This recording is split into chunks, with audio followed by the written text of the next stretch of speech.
আপনি চা খেতে খেতে কি কমেন্ট করতে চান? এই তো চা খেলাম, আহা কি চা, অপূর্ব চা। দুপুরে খাবারের ব্যাপারে কি বলতে চান?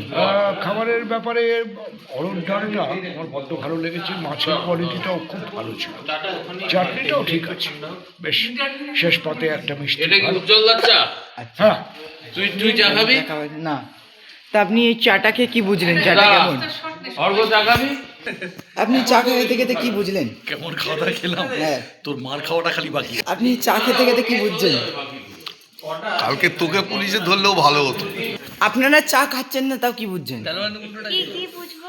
চা ছাড়া কি বুঝছেন? দুপুরে খাওয়া দাওয়ার রান্না ব্যাপারে, ছাড়া আর কিছু বুঝতে পারছি না আপাতত, ব্রেনটা ফ্রিজ হয়ে দুপুরে গেছে। খাওয়া দাওয়ার ব্যাপারে কি বলতে চা চান? তো খাচ্ছি না। খুব ভালো। আপনার কমেন্ট? এই তো কমেন্ট এখানে আছে বলে আচ্ছা, দিচ্ছি। ঠিক আছে। চা খাবো, খুব ভালো। আপনি একটু কিছু বলুন দুপুরে খাওয়া দাওয়ার ব্যাপারে।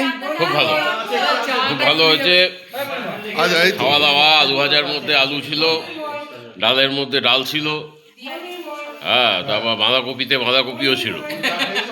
তো খুব ভালো খাওয়া হয়েছে, আমরা খুব যাহার পর নয় আনন্দিত। হ্যাঁ, তবে এইদিকে শুধু আমরা চাটনি খাওয়ার বেলায় চাটনি পাইনি, এত টেস্টি হয়ে গেছিল যে আমাদের কথা আর কেউ ভাবেনি, সবাই খেয়ে নিয়ে নিয়েছে। ঠিক আছে, আমরা যোগী আদিত্যনাথের সাথে যোগাযোগ করছি, আপনারা কেন চাটনি পাননি। ঠিক আছে, আপনি কিছু বলতে চান? না না না, ঠিক আছে, আর কথা আপনি কিছু বলি আগের বাড়ির থেকে খাবারটা ভালো ছিল। এখানে অর্ঘ আমাদের বিস্কুট খাওয়াচ্ছে। কি বিস্কুট? আচ্ছা, মমস ম্যাজিক। এই আছে, তো এখানে উপভুক্ত আঙ্কেল ফোনে কথা বলছে। এই যে আমার এখানে উজ্জ্বল কাকু চা খেতে খেতে ঘুরি পাচ্ছে। সাবেজ খান, বাবা, এই তো তুই ব্র্যান্ডেড ঘুড়ি ধরেছিস রে। ঘুড়িতে আবার লেখা সাবেজ খান। তো এই আমাদের অবস্থান। তুই চা খাবি না? না, দুধ চা খাবো না একদম।